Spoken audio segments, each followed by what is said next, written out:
How did you feel about the Sun Bowl against Duke? I mean, it's it's a layered answer. The transfer portal and the draft and all that have and NIL and everything have, and we talked about it at length, and everybody has, that it's really changing what a bowl means. And so they the team that was on the field played a very good game on offense. It was probably Every player? the best offense that ASU played all year.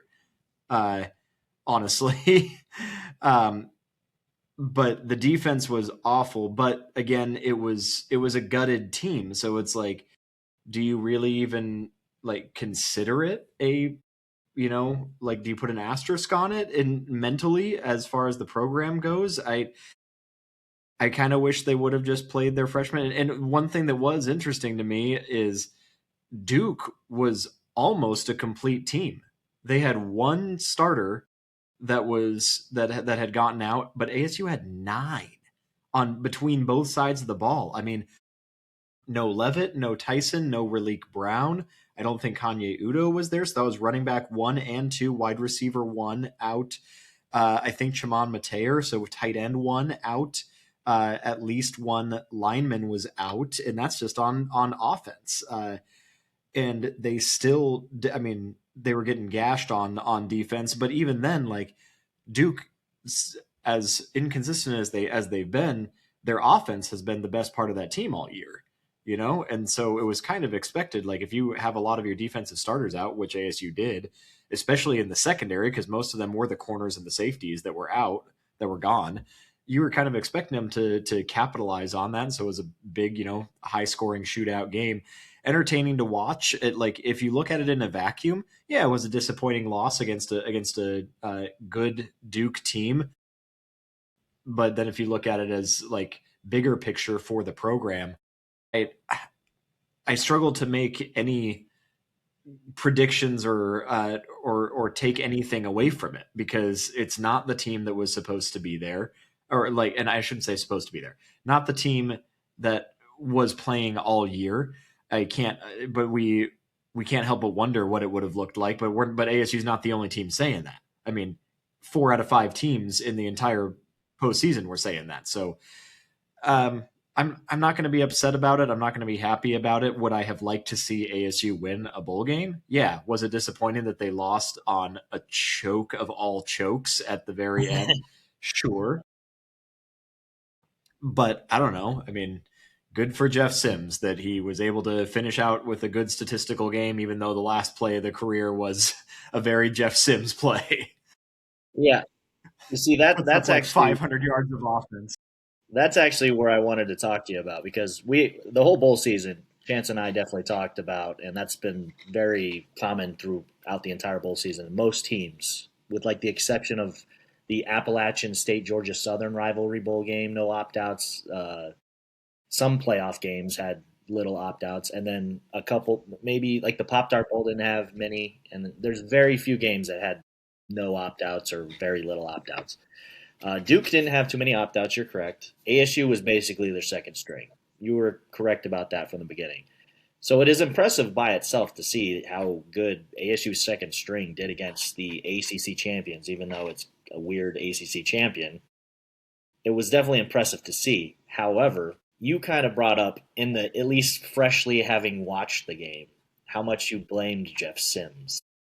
And my question is, why would you blame Jeff Sims for this game when he statistically had an amazing game? He played the best I've ever seen him play in my life. He had 20, he was 27 of 38 for 375 yards, 3 touchdowns passing, 2 touchdowns rushing, 70 yards on the ground on 7 carries, averaging 10 yards a carry.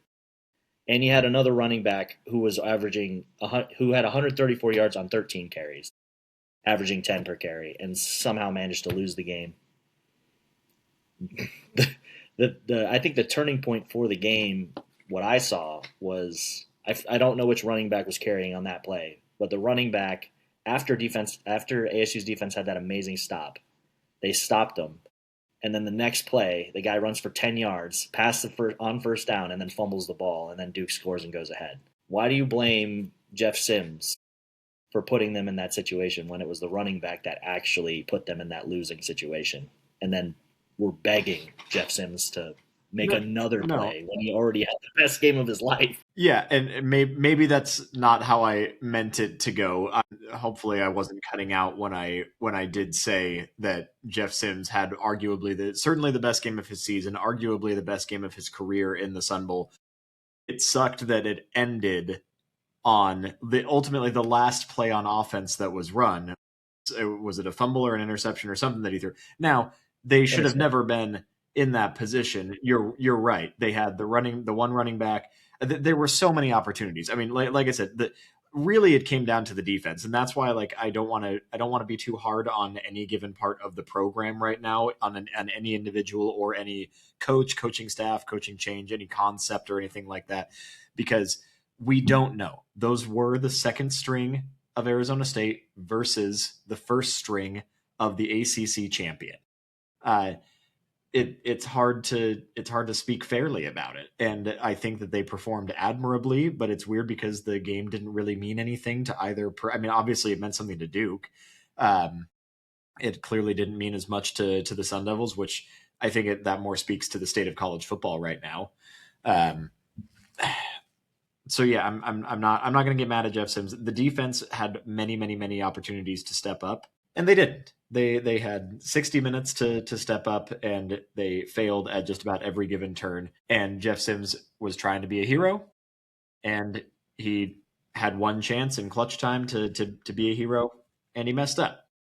But he shouldn't have had to be in that position in the first place. So it was a fun game to watch. Would have loved to see him win it. I am excited for next year. I mean, the transfer portal for ASU is looking pretty good, whether I like it or not, whether I agree with it or not.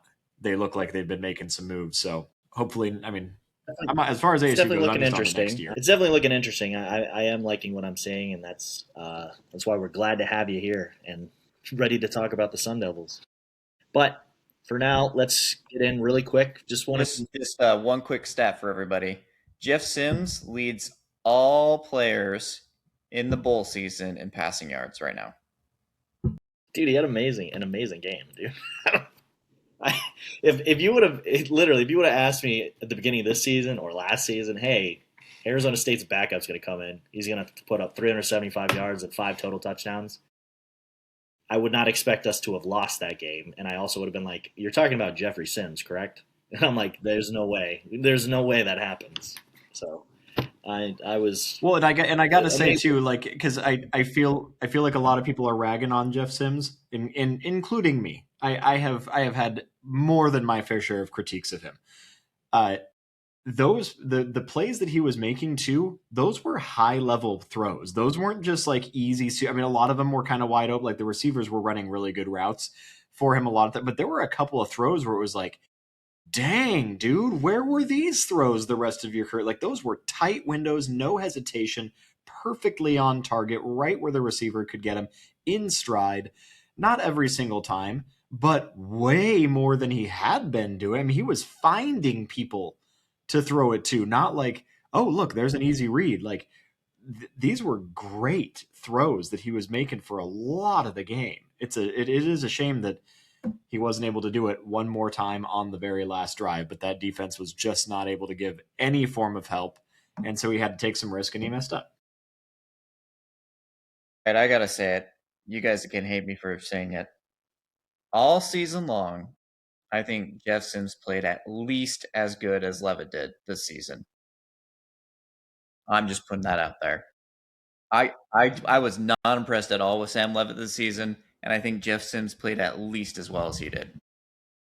I went back and watched that Mississippi State game, by the way. I cannot tell you how many times Levitt overthrew his receivers and lost that game. But fire me up in the comments, whatever. I just have to say it. Nobody else will. I will say it. Yeah, no.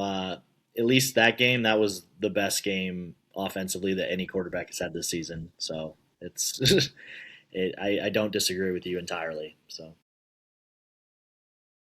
Well, I only to put the finest of caveats on it, and then we can move on because we don't need to be talking about two disappointing uh, minor bowl game teams for the entire episode. But uh, if you go back, like that's the problem with Jeff Sims is he's kind of got like Ryan Fitzpatrick energy. He's either going to blow you away or you're going to want to blow him off the field. Like, because you look back at the Arizona game, the dude was trash and a half, and for 3 quarters of the Colorado game, dude was trash and a half. But then you look at Iowa State and it was like, okay, that's one of the finest performances a quarterback's ever put in at this school. And then you look in the Sun Bowl and you're like, oh, well, that was a dang good, full fledged performance by a quarterback. But where was that against Arizona? Like, come on. I mean, I refuse to believe that Arizona was just that good. That Jeff Sims was just out of sorts and completely discombobulated as a 6th-year college football player at home in the rivalry game that he has played in before. Like, I'm not buying it. It's just inconsistencies, and unfortunately, it's probably going to cost him a shot at the NFL. How inconsistent he is because he has the arm strength, he has vision, but he can't be consistent with any of those things. He would be a great RPO quarterback in this modern era of the NFL, but it's not going to happen unless someone really takes a chance on him. Yeah, I'm not sure we share the same opinion on the University of Arizona, unfortunately, this year. But let's just move on.